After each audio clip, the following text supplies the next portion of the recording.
अगर महाकुंभ जा रहे हैं तो वो सब कुछ जान लीजिए जो आपके लिए जानना बेहद ज़रूरी है। आपको बता दें कि महाकुंभ 2025 का आयोजन प्रयागराज में 13 जनवरी से 26 फरवरी तक किया जाएगा। यदि आप भी वहां जाने का प्लान कर रहे हैं तो आज इस वीडियो को पूरा देख लीजिएगा। यदि आप महाकुंभ पहुंचना चाहते हैं तो सबसे सही समय क्या होगा वो आप जान लीजिए। यदि आप मुख्य आयोजन देखना चाहते हैं तो शाही स्नान का जो समय है सबसे अच्छा रहेगा, लेकिन इस दौरान भीड़ काफ़ी ज़्यादा संख्या में रहेगी। बेहतर होगा कि शाही स्नान से 1 या 2 दिन पहले ही आप कुंभ सिटी पहुंच जाएं और वहीं रुक जाएं, ताकि भीड़ भाड़ से आप बच सकते हैं। अन्य दिनों में भीड़ कम रहेगी। आप किसी भी सामान्य दिन में स्नान के लिए कुंभ सिटी आने का प्लान बना सकते हैं। महाकुंभ के दौरान कुछ ऐसे खास दिन होते हैं जब स्नान को ज़्यादा पुण्यकारी माना जाता है। इन्हें ही शाही स्नान कहते हैं। इस दिन सभी प्रमुख अखाड़ों के संत जुलूस के साथ निकलते हैं और संगम में डुबकी लगाते हैं।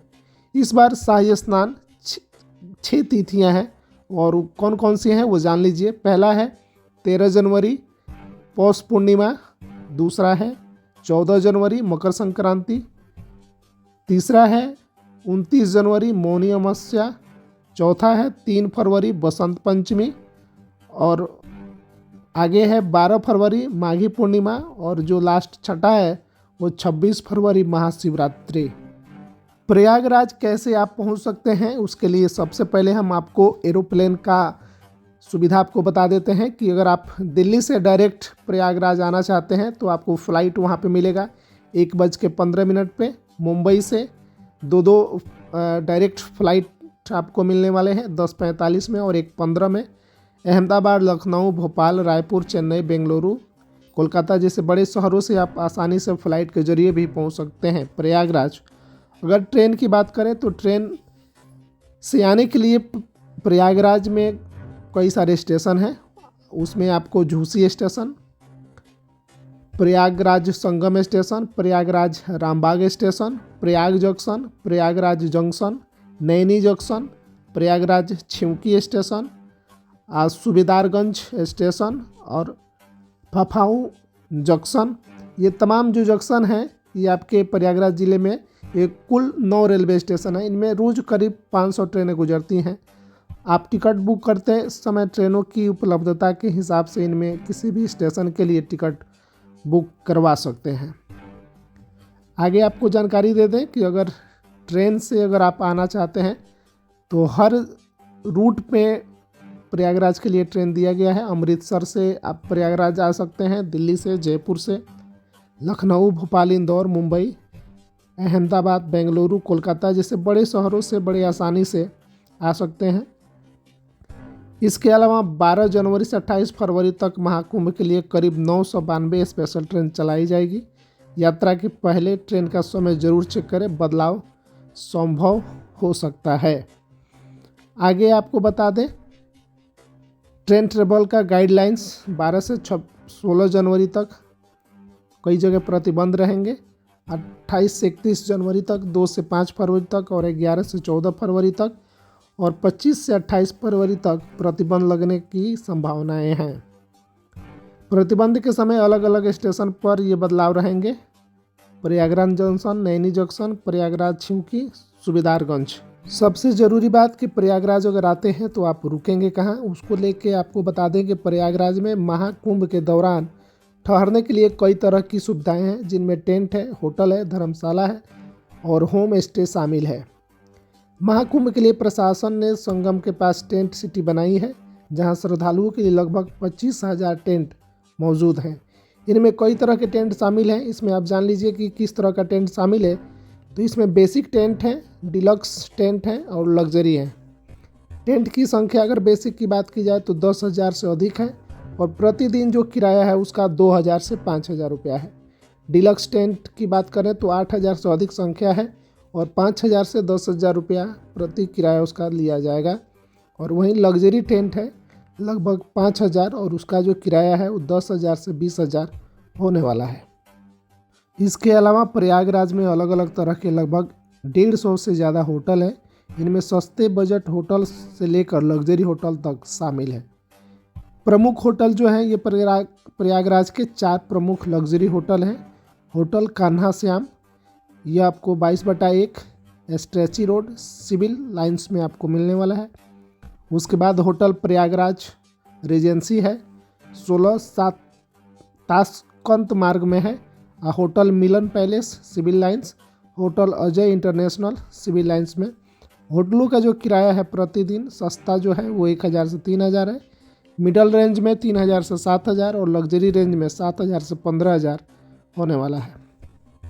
वहीं अगर शहर में धर्मशाला की बात की जाए तो लगभग 50 से ज़्यादा धर्मशाला है जो खासकर तीर्थयात्रियों के लिए किफ़ायती आवास देती है। प्रमुख धर्मशालाएं जैन धर्मशाला त्रिपोलिया जीरो रोड प्रयागराज में है, बांगड़ धर्मशाला जीटी रोड माधोपुर प्रयागराज में है, माधवा पेजावर मठ मीरा गली दारागंज प्रयागराज में है और श्री शारदा पीठम प्रयाग मोरी दारागंज प्रयागराज में है।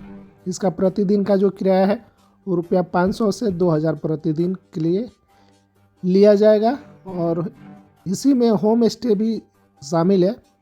प्रयागराज में होम स्टे की संख्या सीमित है, लेकिन स्थानीय लोग भी अपने घरों में कमरे किराए पर देते हैं जहां घर जैसा माहौल आपको मिल सकता है।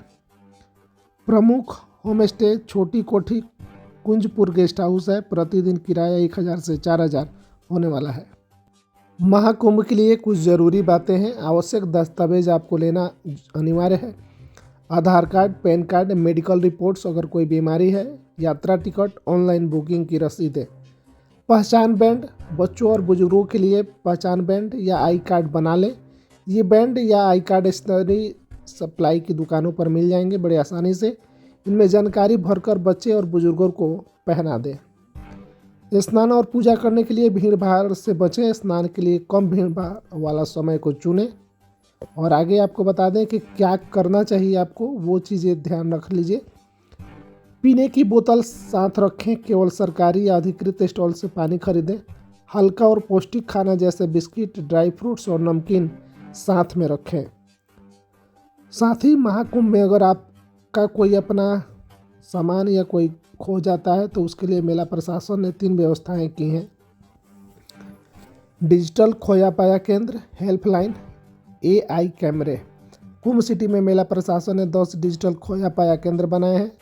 हेल्पलाइन के लिए शिकायत सहायता के लिए 1920 हेल्पलाइन जारी किया गया है। AI कैमरे, कुंभ सिटी में AI कैमरों की मदद से क्राउड मैनेजमेंट होगा। ये कैमरे चेहरे की भी पहचान कर सकेंगे। मुसीबत में आपको क्या करना है, आपको 1920 पर कॉल कर सकते हैं। किसी भी पुलिसकर्मी या वॉलेंटियर से संपर्क कर सकते हैं जो खोया पाया केंद्र तक आपको पहुंचा देंगे। अगर कोई खो गया है तो खोया पाया केंद्र से उसके लिए अनाउंसमेंट किया जाएगा। क्या साथ आपको लेके चलना चाहिए, तो सर्दी हो तो गर्म कपड़े, मोजे, टोपी और दस्ताने ले जाएं। गर्मी हो तो हल्के कपड़े, छतरी और सनस्क्रीन रखें। कुंभ में काफ़ी पैदल चलना पड़ सकता है, इसके लिए जूते आरामदायक और टिकाऊ होने चाहिए। दवाइयाँ कुछ साथ में लेके चलें। पैरासीटामोल 500 mg, पेट दर्द या एसिडिटी के लिए पेटोप्राजोल 40 mg या ओमेप्राजोल 20 mg और एसिडिटी सिरप वगैरह अपने साथ रखें। दस्ताने पे ORS और लोप्रामाइड 2 mg साथ रखें। सर्दी खांसी सेजिट्रिन 10 mg, लेवोसेट्रिजिन 5 mg, कोल्ड प्लस और खांसी के सिरप पास में रखें। चोट लगने पर सोफ्रामाइसिन, कॉटन और बैंडेज साथ में रखें। दर्द निवारक। कुंभ में 4 बातें ध्यान रख लें। कुंभ में कई दिन भीड़ भाड़ की वजह से कुछ क्षेत्रों में प्रशासन बंद कर सकता है। ऐसे क्षेत्रों में बिना अनुमति न जाए। सुरक्षा बैरिकेड को पार नहीं करें। दूसरा, कुंभ में ठगों और चोरों के गिरोह भी सक्रिय होते हैं। किसी भी अनजान व्यक्ति पर भरोसा न करें। फर्जी साधुओं या दलालों के बहकावे में बिल्कुल नहीं आवें। तीसरा, कुंभ में हर जगह जाने का रास्ता और गाड़ियों की पार्किंग के स्थान ट्रैफिक पुलिस ने तय किए हुए हैं। इन नियमों का पालन करेंगे तो आप जाम और भीड़ भाड़ से बचेंगे। चौथा, कीमती सामान जैसे मोबाइल, पर्स और गहने संभाल कर रखें। बैग या सामान सुरक्षित स्थान पर ही रखें। प्रयागराज में कहाँ आप घूम सकते हैं, तो वहाँ आप लेटे हुए हनुमान जी, लोकेशन जो है गंगा घाट संगम मार्ग में है। संगम से जो दूरी है 900 मीटर की दूरी पे है। कब आप वहाँ पे जा सकते हैं, तो सुबह 5:30 बजे, दोपहर 2 बजे, शाम 4:30 बजे और रात्रि 8 बजे। यहाँ खासियत ये है कि यह मंदिर 700 साल पुराना है। ऐसा कहा जाता है कि हर साल गंगा मैया हनुमान जी को स्नान कराने यहाँ आती हैं। उसके बाद वेड़ी माधव मंदिर है, लोकेशन निराला मार्ग दारागंज है। संगम नदी से जो इसका दूरी है वो 2.1 किलोमीटर है। यहाँ आप 5 बजे सुबह, 12 बजे दोपहर, शाम 4 बजे और 10 बजे रात्रि में जा सकते हैं। खासियत ये भगवान माधव के 12 प्रमुख मंदिरों में से एक है। इसमें भगवान वेड़ी माधव अपने चतुर्भुज स्वरूप में मौजूद रहते हैं। उसके बाद है भारद्वाज आश्रम, लोकेशन कर्नलगंज में है। संगम से दूरी 5 किलोमीटर। यहाँ आप 4 बजे सुबह और 10:30 बजे रात को जा सकते हैं। खासियत यह है कि त्रेता युग में यहाँ राम, सीता और लक्ष्मण आए थे। यहीं महर्षि भारद्वाज ने उन्हें चित्रकूट जाने का रास्ता बताया था। रामायण में यह उल्लेख मिलता है। उसके बाद नागवासुकी, लोकेशन दारागंज, संगम से दूरी 3.4 किलोमीटर। सुबह 5:30 बजे जा सकते हैं और रात्रि 10 बजे। खासियत यहाँ की यह है, मान्यता है कि प्रयागराज आने वालों की यात्रा नागवासुकी के दर्शन के बिना अधूरी रह जाती है। यहाँ नागों के राजा वासुकी विराजमान हैं। उसके बाद मन कामेश्वर मंदिर, लोकेशन फोर्ट रोड कायड़गंज में है। संगम से दूरी 2.8 किलोमीटर। यहाँ आप सुबह और शाम जा सकते हैं। प्रयागराज किले के पास ही ये मन कामेश्वर मंदिर है। मान्यता है कि रामायण काल में मंदिर की स्थापना खुद श्री राम ने सीता के कहने पर की थी। उसके बाद आता है अक्षय वट वृक्ष, लोकेशन जो है संगम मार्ग अकबर किला, संगम से दूरी 1 किलोमीटर। यहाँ भी आप सुबह और शाम जा सकते हैं। ये एक प्राचीन बरगद का पेड़ है। पौराणिक मान्यताओं के अनुसार यहाँ श्री राम, लक्ष्मण और सीता ने वनवास के दौरान विश्राम किया था। उसके बाद आता है आलोपित माता का मंदिर, आलोपी बाग मटियारा रोड में है। लोकेशन संगम से 2.6 किलोमीटर की दूरी है। ये मंदिर भारत के प्रतिष्ठित शक्तिपीठों में से एक है। पौराणिक मान्यताओं के अनुसार देवी सती के दाहिने हाथ का पंजा यहीं कटकर गिरा था। उसके बाद आता है सरस्वती कूप, लोकेशन संगम मार्ग अकबर किला, संगम से दूरी 3.1 किलोमीटर।